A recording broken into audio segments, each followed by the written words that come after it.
Seguimos en Cara o Seca en esta producción de la Agencia Internacional de Noticias Sputnik. Momento de sumergirnos en la agenda global, por supuesto, de la mano de Úrsula. ¿Está? Nos queremos ir directamente, en este caso, para Washington, porque de lo que queremos hablar es de la reunión que mantuvo el presidente de los Estados Unidos, por un lado con el primer ministro israelí Benjamin Netanyahu y por otro lado con el ucraniano Volodymyr Zelensky. Es un placer para conversar al respecto, darle la bienvenida a Sebastián Schultz, que es analista internacional. Bienvenido, Sebastián. Juan Lehmann y Úrsula Asta, estamos aquí.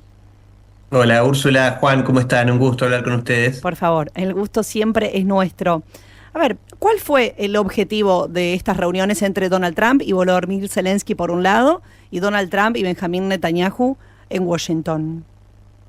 Bueno, a ver, creo que después de lo que fue la reunión de la OTAN, en donde se alcanzaron algunos acuerdos, en donde Estados Unidos se comprometía por un lado a fortalecer la ayuda militar a Ucrania, la cuestión de Irán estuvo pendiente en la reunión de la OTAN. Creo que quizás estas reuniones más cerradas tienen que ver con definir los detalles de esos acuerdos. Si bien todavía no se ha dicho en detalle y seguramente no se va a saber, ¿no?, qué es lo que se discutió ahí, tanto Zelensky como Netanyahu hablaron de buenas reuniones con Trump. Pareciese que de alguna manera Trump cedió en algunos de los pedidos, tanto de Zelensky como de Netanyahu, que digamos Trump en los últimos meses había sido muy crítico, tanto de Zelensky como también los desacuerdos tácticos de los que habló Netanyahu en relación a Irán. Y creo que bueno, si bien vemos que hay estrategias o miradas disímiles acerca de los conflictos, tanto en Ucrania como en lo que tiene que ver con Medio Oriente, de alguna manera Trump necesita cerrar estos conflictos por las implicancias que está teniendo a nivel interno y creo que tiene que ver un poco con gestionar el rumbo de estos conflictos para lo que viene de acá en adelante. Te quiero preguntar en ese sentido y un poco en la continuidad respecto de esto, un elemento que sucedió en los últimos días, que es que Irán está diciendo que el barco mercante atacado por parte de Ucrania fue en realidad algo que le envió a Ucrania a ser Israel. ¿Qué mirada tenés en relación a ese tema?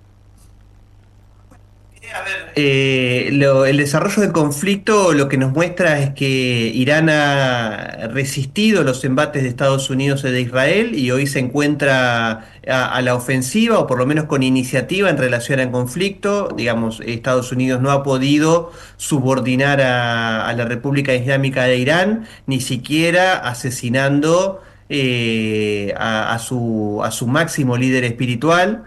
Tampoco ha podido vulnerar masivamente las defensas iraníes, y en este marco Irán lo que se ha podido es demostrar que tiene la capacidad de controlar el estrecho de Hormuz, de controlar el tráfico marítimo no solo regional sino también global, porque es un canal, un paso estratégico para el comercio energético a nivel internacional. Irán en este marco ha demostrado que tiene la capacidad de controlar, manejar o incidir en los precios internacionales del petróleo. Y creo que estos desacuerdos van a ser más recurrentes de lo que esperamos, porque lo que se está viendo es quién tiene la capacidad de controlar el estrecho, porque esto nos marca quién está saliendo beneficiado, quién está a la ofensiva en este conflicto que inició Estados Unidos, pero que está demostrando que tiene poca capacidad de darle curso o de por lo menos de imponer condiciones. Te pregunto, y ahora te estoy haciendo un salto por un conflicto y otro conflicto, pero bueno, tiene que ver naturalmente también con esta reunión y con el rol de los Estados Unidos, porque en estas reuniones en las que se mantuvieron en Washington, lo que también, bueno, se dijo es que Zelensky le pidió a Trump continuar con la operación militar justamente en Ucrania, es decir, que los Estados Unidos sigan apoyando, mientras que eventualmente Netanyahu habló también sobre sus propios frentes. ¿Qué rol está teniendo en este momento los Estados Unidos en torno al conflicto ucraniano?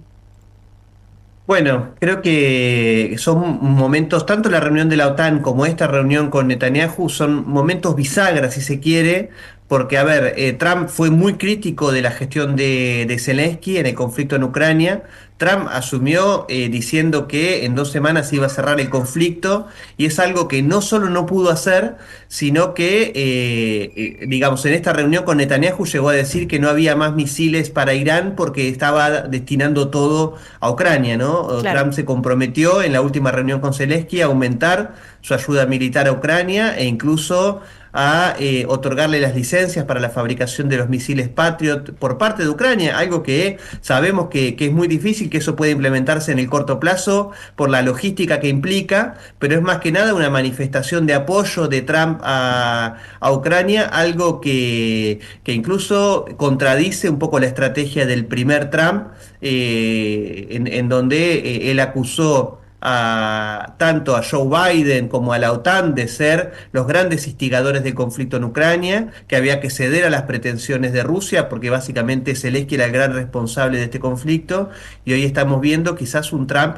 distinto, ¿no? Lo que no significa que haya cambiado el contexto, porque, a ver, Ucrania sigue hoy teniendo complicaciones en su conflicto con Rusia. Rusia sigue también a la ofensiva, ha demostrado una capacidad de resiliencia y de adaptación a las dinámicas del conflicto. Lo que estamos viendo es quizás un cambio de estrategia en Trump que está de la mano con las pretensiones de gran parte del establishment norteamericano de darle continuidad al conflicto en Ucrania. Claro. Es Sebastián Schulz con quien estamos conversando en torno a estos encuentros relevantes que mantuvo Donald Trump, por un lado con Benjamín Netanyahu de Israel, por otro lado con Volodymyr Zelensky de Ucrania, y bueno, como esto se inscribe también en los conflictos, en las guerras que hay en este momento en el mundo. Muy especialmente sobre Donald Trump, sobre un Estados Unidos que va a elecciones de medio término este año, que son muy relevantes en este caso para el propio presidente. ¿Cómo llega, aun cuando con estas promesas, como estabas diciendo, incluso sobre no sostener guerras, bueno, se vuelve, en este caso, por ejemplo, a haber una escalada dentro de la zona de Asia Occidental? ¿Qué observas en cuanto a qué consecuencias eventualmente esto tenga internamente dentro de los Estados Unidos? Hay que ligarlo directamente. Me parece que, como vos mencionabas, Úrsula, la cuestión de las elecciones en noviembre van a ser cruciales para la dinámica política norteamericana, porque, a ver, la imagen negativa de Trump ha crecido sustancialmente en los últimos años, en los últimos meses, perdón, porque, a ver, Donald Trump no ha podido resolver el gran problema que fue su eje de campaña, que es la cuestión del trabajo. Digamos, no ha podido crear trabajo en Estados Unidos, no ha podido mejorar las condiciones de vida del pueblo norteamericano, y yo creo que está recurriendo a tácticas que le permitan ganar algún tipo de aceptación, por ejemplo, lo que fue la cuestión del Mundial, en donde él intentó abanderarse como el gran defensor de los intereses de Estados Unidos, incluso hablando con el presidente de la FIFA, o la cuestión ahora del apoyo de Estados Unidos a las guerras en Asia Occidental y en Ucrania. Creo que Trump se juega una parada difícil, básicamente porque, por un lado, los demócratas están creciendo en intención de voto, y si bien, de hecho, han ganado algunas elecciones locales claves, como por ejemplo en Texas o en Mar-a-Lago, por no decir mucho más, Claro. pero un buen resultado de los demócratas podría, por un lado, permitirles avanzar en un proceso de impeachment, que es difícil porque tendría que irle muy bien a los demócratas, pero por otro lado, Trump también enfrenta una crisis interna al interior de su esquema de gobierno, con sectores al interior del Partido Republicano que están planteando que la finalización del mandato esté de la mano de Vance, o que incluso ya empezar a posicionar a Vance en lo que van a ser las próximas elecciones presidenciales. Yo creo que Trump se juega una parada difícil, y estas acciones que está teniendo el presidente norteamericano están buscando recuperar aceptación de un electorado que no ve hoy con buenos ojos a Trump.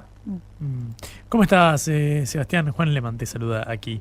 Quiero moverme un instante para aquí la región latinoamericana por partida doble. Quiero conocer tu mirada, en caso de que tengas alguna visión al respecto, de esto que conocimos en las últimas horas, quizás la noticia de la jornada aquí en Argentina, que es que Cristina Kirchner anunció que va a apelar a Naciones Unidas por la condena en la causa Vialidad, después de que la Corte Suprema dejara firme la condena a 6 años de prisión e inhabilitación perpetua para ejercer cargos públicos. Quiero preguntarte qué margen tiene Naciones Unidas para avanzar al respecto y qué mirada tenés sobre esta decisión de la defensa de la expresidenta de llevar a tribunales internacionales o al menos a una entidad de la relevancia de la ONU este caso. A ver, yo creo que en los últimos años en América Latina estamos viendo la exacerbación de los fenómenos conocidos como guerras híbridas, que tienen un componente puntual que estamos hablando ahora, que es el del lawfare, que es el que vimos tanto en Ecuador, en Bolivia, en Brasil, en Argentina, es decir, vemos maniobras coordinadas en donde el Poder Judicial, apoyado por las élites norteamericanas, ejercen un poder y una influencia desmedidos, ilegales e ilegítimos en la persecución de referentes populares en la región. Creo que esto tiene que ver y se ha agudizado, se ha exacerbado con la actualización de la doctrina Monroe en este corolario Trump que se publicó en noviembre del año pasado. Creo que en este marco esto se complementa con una crisis severa de las instituciones a nivel internacional. Las Naciones Unidas hoy han perdido relevancia, legitimidad, porque básicamente la correlación de fuerzas que le dio origen después de la Segunda Guerra Mundial es lo que ha cambiado. Digamos, la crisis de hegemonía occidental pone en crisis también todo el sistema institucional. La cuestión es que hoy estamos en el marco de un proceso de recambio del secretario general de las Naciones Unidas, en donde estas situaciones también ponen sobre la mesa las situaciones que estamos viendo en términos judiciales en la región, y que las Naciones Unidas deben hacerse cargo, deben tener la capacidad de interceder en estas situaciones de lawfare para, digamos, intentar contrarrestar a nivel institucional internacional las ofensivas que está teniendo los Estados Unidos sobre los referentes populares en la región, que de alguna manera esto explica en parte los procesos de fortalecimiento de las derechas que estamos viendo en América Latina y el Caribe. Sebas, tengo 2 preguntas sobre esto que marcás. La primera es, ¿tiene margen de acción Naciones Unidas para expedirse en un sentido que tenga una aplicación práctica que genere algún cambio en la situación judicial de la expresidenta? Bueno, a ver, no soy abogado, así que no es que lo sé en detalle. Creo que el inconveniente que tienen las Naciones Unidas es que últimamente, en los últimos años, ha tenido poca capacidad de incidencia en cualquier tipo de cuestión internacional. Digamos, a ver, las Naciones Unidas no ha podido actuar ya, por ejemplo, si nos vamos a la crisis financiera global o a la pandemia de COVID-19, a la cuestión palestina, a la guerra en Ucrania, a la crisis en Asia Occidental. Las Naciones Unidas atraviesan una crisis de aplicabilidad, digamos, incluso, por ejemplo, lo que es el bloqueo a Cuba, aunque 190 países del mundo voten a favor de levantar las sanciones a Cuba y 3 países voten a favor de sostenerla, prima la posición de los Estados Unidos, ¿no? Entonces hoy las Naciones Unidas carecen una crisis en la toma de decisiones, por eso es fundamental su actualización. Entonces creo que si bien es difícil, digo sin ser abogado, ¿no? que tenga una aplicabilidad práctica, porque estamos hablando de geopolítica y de relaciones de poder, sí sentaría un precedente político fuerte, porque implicaría que a nivel internacional esta institución tiene una visión distinta acerca de la decisión que han tomado los jueces en la Argentina. Tengo una más al respecto, Sebas, que esta sí es más bien de análisis, en torno a esto que empezaste diciendo en la primera pregunta en torno a la denuncia del lawfare por parte de distintos dirigentes de la región. Quiero preguntarte si esta denuncia o presunta denuncia tiene un raigambre ideológico, es decir, uno piensa en Rafael Correa, Cristina Kirchner, en su momento Luis Ignacio Lula da Silva y también la prisión que atravesó, o si es algo general que se puede aplicar, por ejemplo, a Jair Bolsonaro, actualmente también condenado a prisión en Brasil. ¿El lawfare es algo denunciado solo por líderes progresistas o de izquierda o puede ser aplicado también a líderes conservadores o de otra raigambre ideológica? Bueno, a ver, creo que el análisis de los casos lo que nos demuestra es que el lawfare es una estrategia judicial que está diseñada y aplicada desde el norte global para la persecución de líderes populares, los cuales no, frente a la imposibilidad o al miedo incluso de disputar electoralmente, se aplica este tipo de persecución judicial, intentando por un lado manchar la imagen, ¿no? Y generar un desprestigio en su legitimidad, y por otro lado directamente sacarlos de la carrera electoral, generando crisis en los esquemas políticos que estos líderes representan o de los cuales son parte.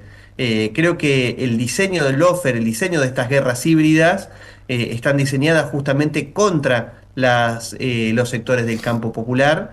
Creo que es difícil generar una analogía con Jair Bolsonaro o con los sectores de la extrema derecha, más allá de que, a ver, el sistema judicial es un sistema que responde a determinados núcleos del poder que muchas veces no son homogéneos, ¿no? Incluso dentro de los Estados Unidos tenemos dos grandes sectores que ejercen poder e influencia, tanto los demócratas como los republicanos, como los conocemos, que ambos también están en un enfrentamiento directo entre ellos, y por ende también, a ver, desde determinados sectores del poder en los Estados Unidos, también buscan sacar del juego a Jair Bolsonaro porque responde más a Trump que a los propios demócratas, ¿no? Creo que esto también incide, pero la estrategia del lawfare como mecanismo para atacar los sectores populares es algo que baja desde Estados Unidos en su conjunto. Sebastián, es un placer siempre dialogar con vos. Te agradecemos mucho así el amplio panorama sobre lo que está sucediendo, bueno, a nivel local, en la región, pero también con una mirada en términos globales. Gracias. Bueno, gracias a ustedes por la comunicación. Un abrazo. Analista internacional, solemos consultarlo sobre estos temas, es Sebastián Schulz, a quien escucharon. Cara o seca. Te contamos lo que otros callan.